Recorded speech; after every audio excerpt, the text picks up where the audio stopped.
Good morning, everybody, and welcome to Chamber Chat, our first of the new year. Welcome.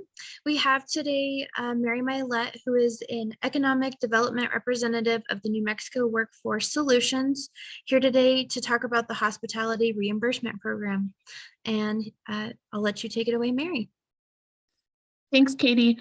Yeah, my name is Mary Mylet. I've been working with New Mexico Department of Workforce Solutions going on about 10 years. And this year, we're really excited to be launching a new program in collaboration with New Mexico Department of Tourism.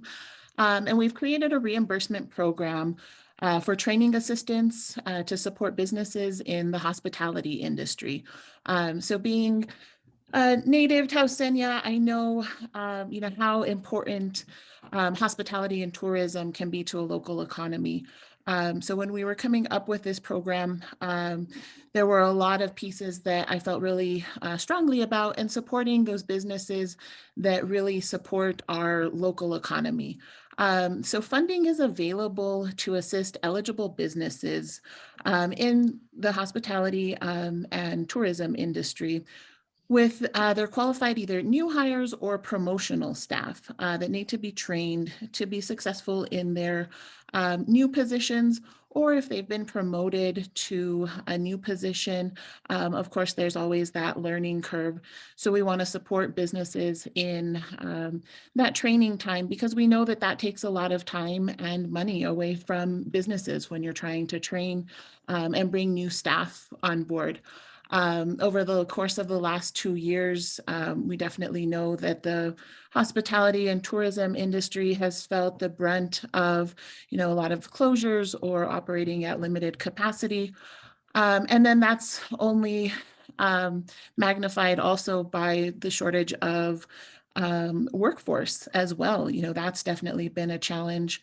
Especially for positions that are customer facing or kind of in the front lines.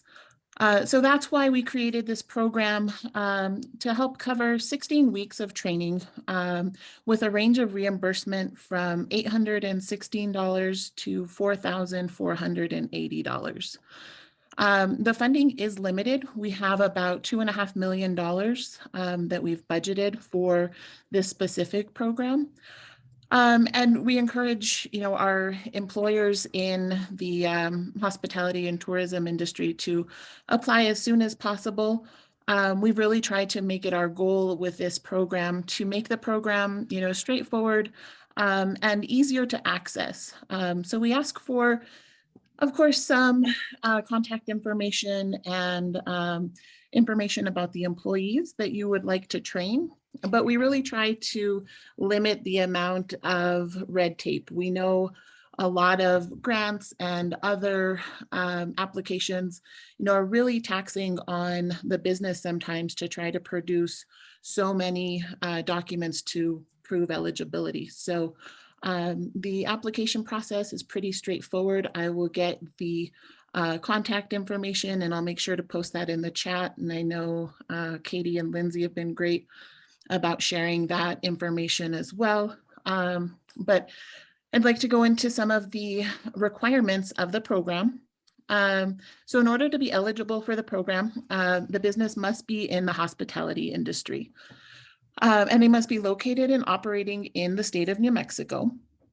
And what we've done is, because we know there are some businesses with multiple locations throughout the state, each location is able to apply for funding for up to 10 employees per location. So it's not, just with the one company, it can be by location, which really is an incentive for some of those larger businesses or some businesses that have multiple locations throughout the state. For the program to consider employees new hire, they have to be hired on within 30 days of the application date. Or they can consider them a promotional employee if they've been with the organization a while and they're stepping into a new position, maybe a leadership role, and it's open to full-time and part-time employees. Because it is in the hospitality industry, We also break that category down a little bit farther between full-time, part-time, but then also tipped and non-tipped employees. So that's why the reimbursement rates will vary slightly between each category of employees. The positions can't be subsidized by another state or federal program. So if you're receiving any JTIP monies for those specific programs that you want included on the application, that wouldn't qualify.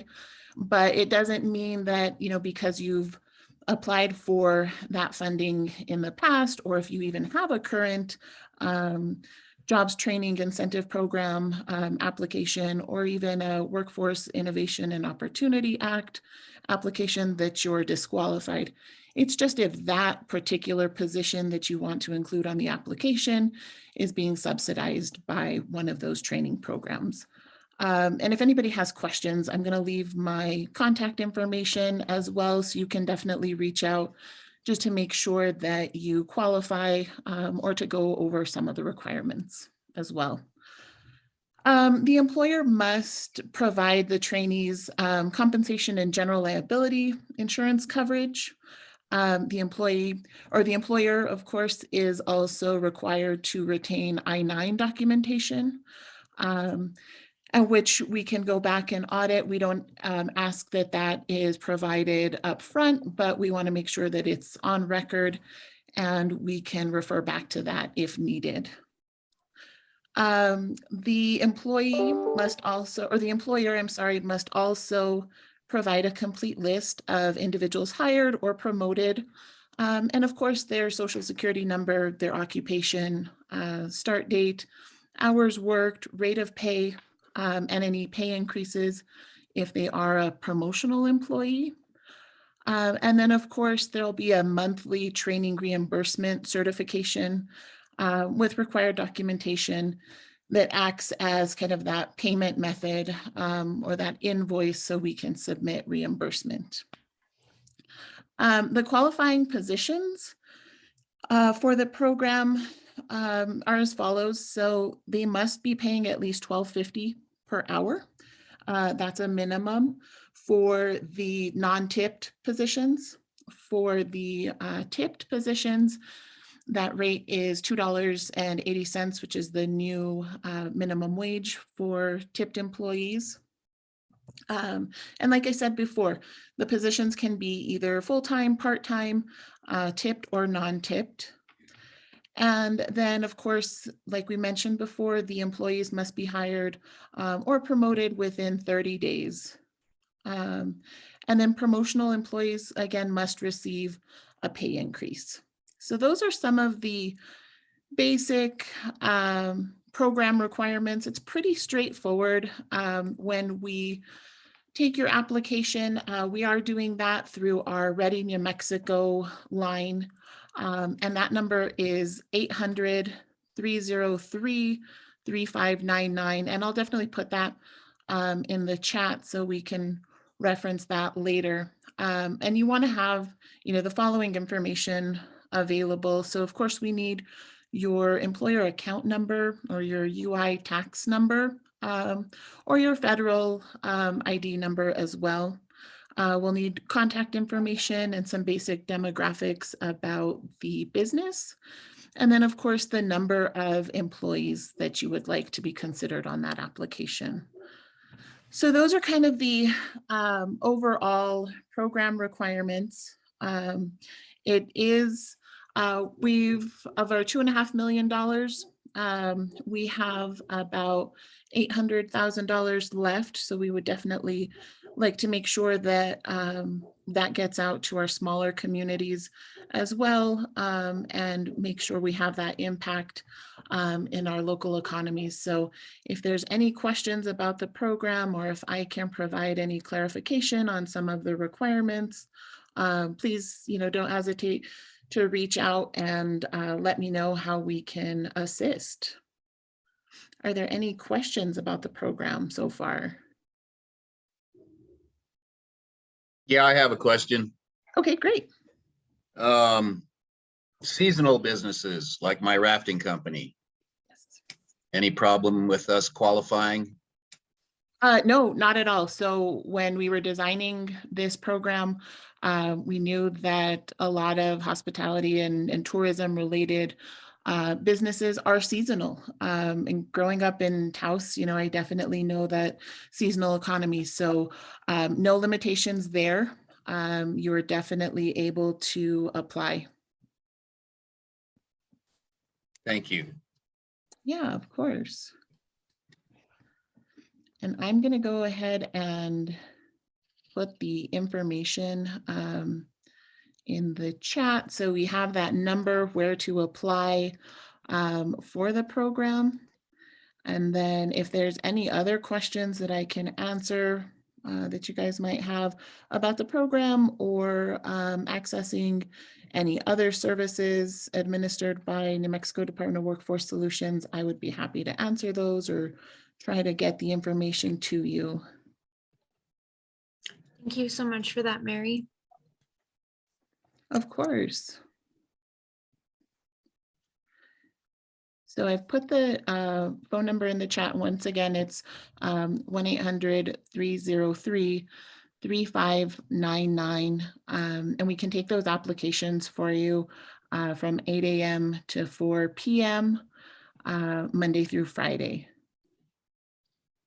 And I'm also just going to put the link to go over some of the program requirements in the chat. And that way we can refer back to those as well. And beyond our Zoom today, if anyone had any other questions, are you available for questions or should they just call the number? So you can definitely reach out to me and I will put my email address in the chat. And that way you can go over any of the program requirements or ask any questions and we'll try to get you taken care of and your application submitted as well. One of the other programs that we've launched, and this is a little earlier, but we also launched our Ready New Mexico phone number and our website. And it's just an easier way to try to navigate our services that we provide.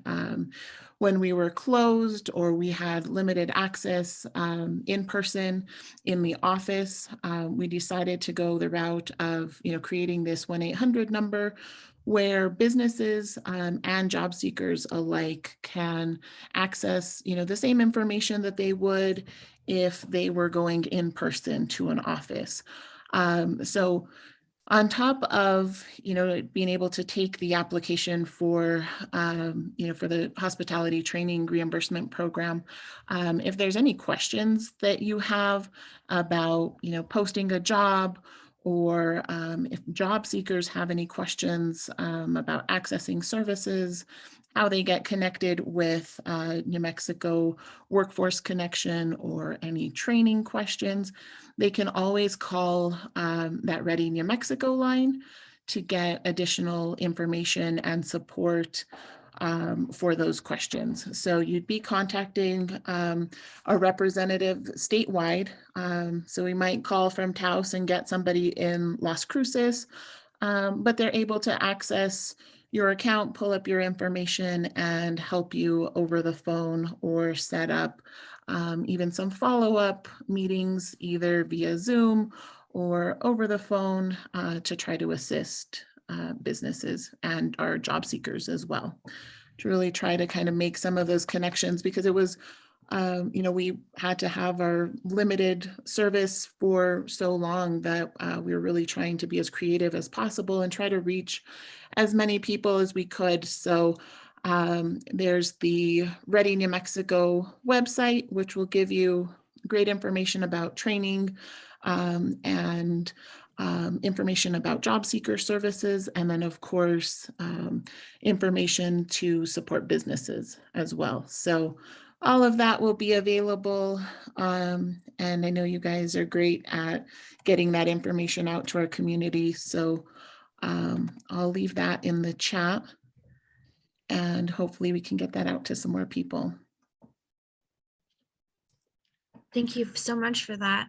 Are there any other questions from anybody or? Yeah, I still have questions. Go for it. Mary, earlier you mentioned J-tip. Will you remind me what that is? Sure. So that's the Job Training Incentive Program. And that program, it's another training program, but it's administered through New Mexico Department of Economic Development. So they have monies set aside to help with training as well. Typically those monies go towards like manufacturing or economic base employers. But that would be under the Economic Development Department. And I can definitely get you that information as well if you're interested or you want to look at some of the program requirements there as well. Yeah, I'm interested in accessing everything that's available out there in these difficult times. You mentioned another or maybe a couple of other programs that are similar that I didn't Yes. catch. Yes. So through New Mexico Workforce Connection, we have our WIOA funding, and that's our Workforce Innovation and Opportunity Act monies. And that is set aside for, we can use it in a couple different ways.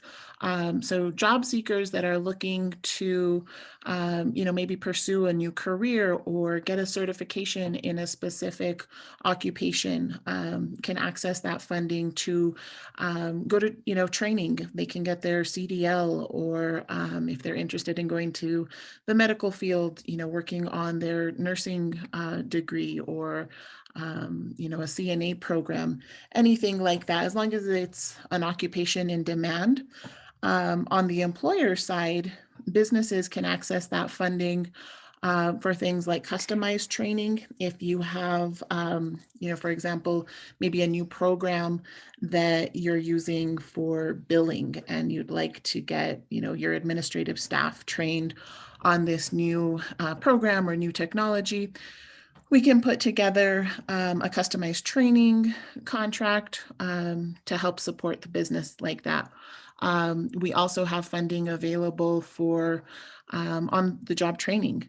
So it'd be a contract between New Mexico Workforce Connection and the business, go over the skills that you're hoping that this new employee would gain. We identify the skill gap, and then they can, WIOA can cover up to 60% of the wages for that employee as they learn those skills that they need to be successful in their new role. So those are all different funding opportunities for businesses and for job seekers. And I'll put a lot of this information together, not only to provide to you, but anybody else that might have some questions about it and how to access it. That would be very helpful. Thank you. Of course, of course.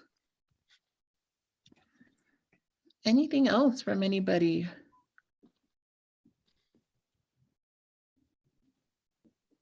That's a lot of great information, though. Yeah, there's a lot. That's sometimes that's the hardest part, is just trying to get, all of the information out there to and then understanding who qualifies for what, and trying to kind of navigate the eligibility that way. But like I said, I've provided my email address. So if there's any questions about the hospitality program or about accessing funding for any other type of training, definitely feel free to reach out, and I'll make sure to get you over to the right contact and get you as much information as you need. Great. Thank you for putting that in the chat. Yeah, of course. And any other last minute questions? Burning desires to want to learn about? I think just to put it out there, did you mention, I think there was a discussion at one point of a food handlers class? Is that something New Mexico Workforce Solutions helps with in that part of hospitality as well? Yes, so through the WIOA funding, the Workforce and Innovation and Opportunity Act funding, that's another training or a certification that can be accessed.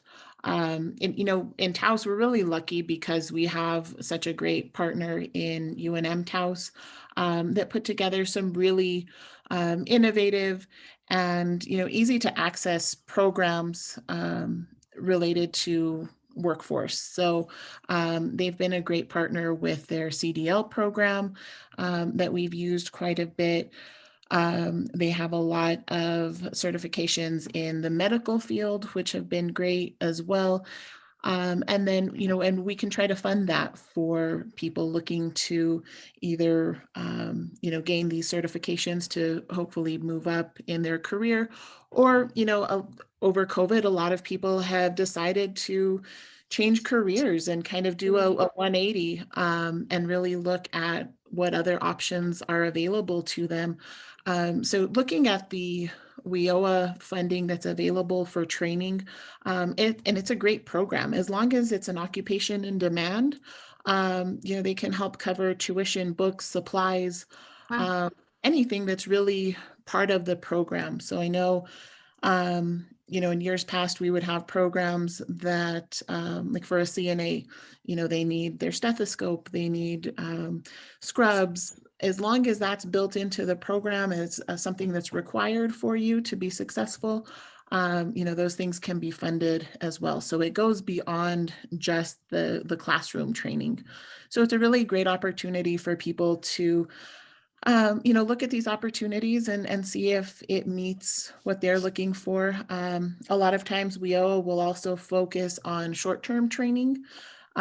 So something that's going to get you a certificate or a degree, but then you're back into the workforce fairly quickly.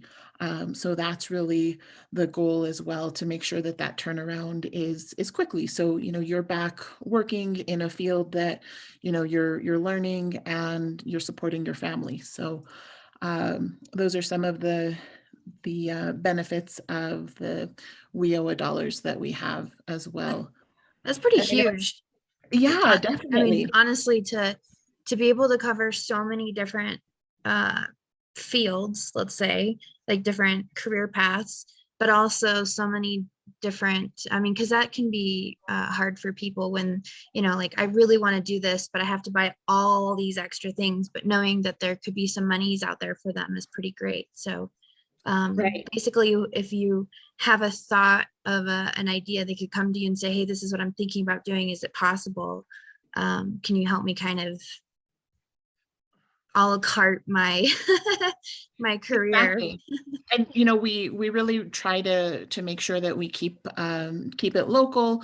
That way it's not a hardship on that student that's wanting to go back to school. But if it's even a program that's maybe offered at Northern, that's an option too, as long as the travel doesn't become a burden for that student.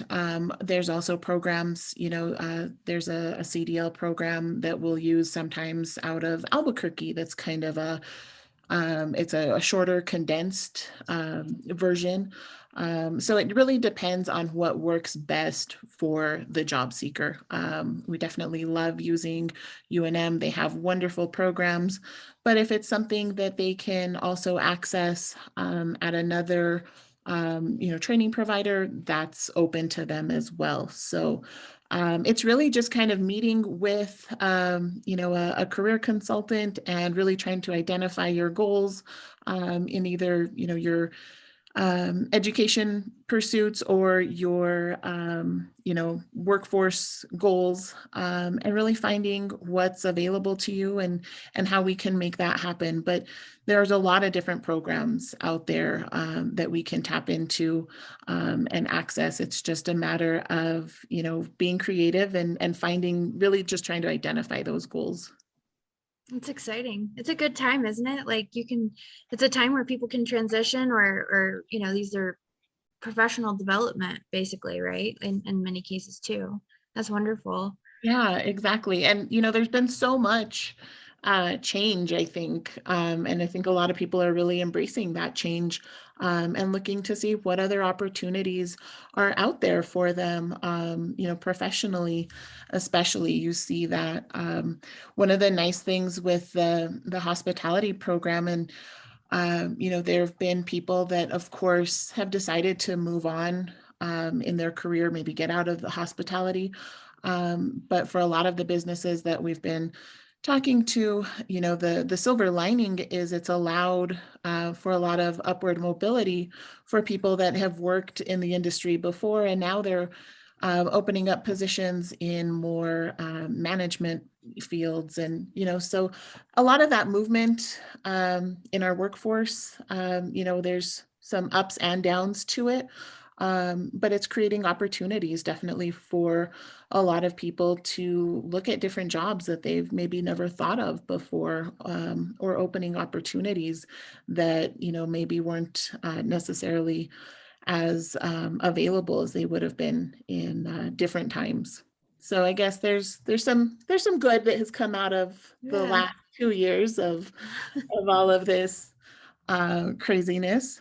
But, like I said, if there's anything else that, I can answer questions or, get some information to you, I'd be happy to work on that and share that I with have you. another question. Yeah, of course. You use the term occupation in demand. What determines if a job meets occupation in demand criteria? So what we look at, we'll pull up ONET online and type in the occupation that the person is looking at. And we have to have at least an 8% growth rate. And that's usually kind of our standard indicator for growth in a specific occupation. Um, our state is divided right now into 4 different local boards. So the local boards also have some discretion in creating, in identifying some occupations in demand that are not necessarily, that maybe don't necessarily correlate with some of those larger statistics that look statewide. If we know that there's a specific need in northern New Mexico for this type of occupation, the Northern Board has that leeway to say, okay, yes, we are designating this as an occupation in demand. But usually our standard is looking for that at least 8% growth in a particular occupation to make it, an occupation in demand, because we want to make sure that, if we're spending this money on training, that there's a job waiting for, the student at the end of their training program, and really make sure that it's something that, leads to long-term success. There's growth in that position. There's opportunities to advance, and there's jobs available in their market that are where they live. So Mary, I have a question. Thank you so much for being here today, and thank you for taking the time to explain these, the menu of all these different programs. And I think it can be a little bit challenging. So thank you for taking the time to explain it, because you do such a great job with it. I had a question about the hospitality incentive. You mentioned that, for the hospitality grant, that if you create jobs, right, that monies can go to that. But what if, for example, you mentioned that sometimes in the hospitality industry that some of these middle management positions have been open because of some people decided to change. So let's say, for example, that somebody has been promoted and to a manager or a team lead or a director, or find, something within the organization of the hospitality company. Would those monies of hospitality cover that would that grant could cover the advancement and also the expansion of the jobs? Yes, definitely. So we wanted to make this program, not only for those new employees that are coming into this industry, but also for those employees that are, promotional employees. They may have been working for the business for, 5 or 6 years, but an opportunity has come around where they can, take that advancement and, become a shift lead, like you're saying, or an assistant manager.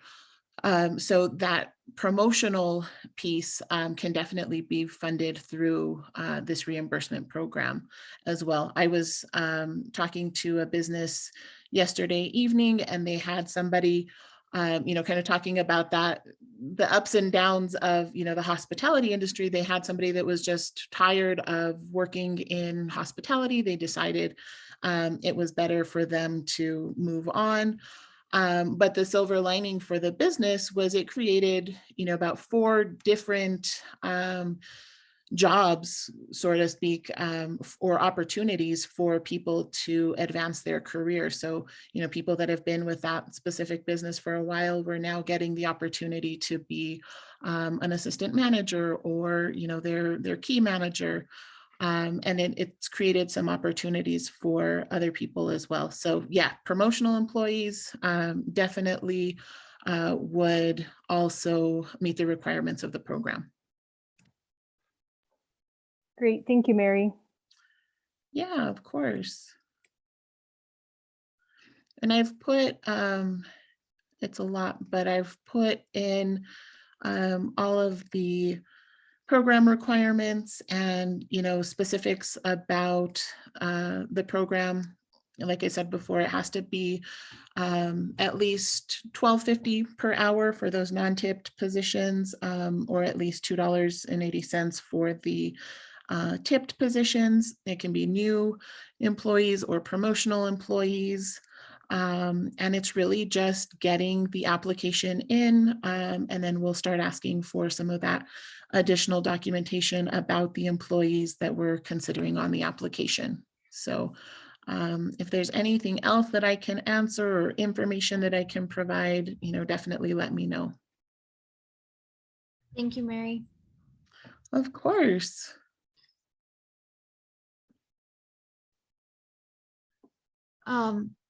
And we, if anyone would like to go around and introduce themselves while they're here and with who they're with, that'd be awesome too.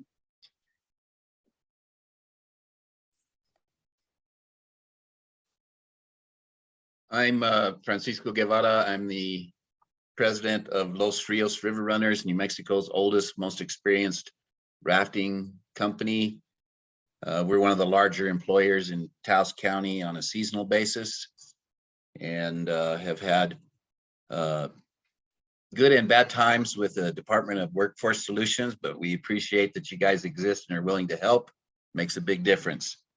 So thank you for your time. Thank you, Cisco, for being here and asking your great questions.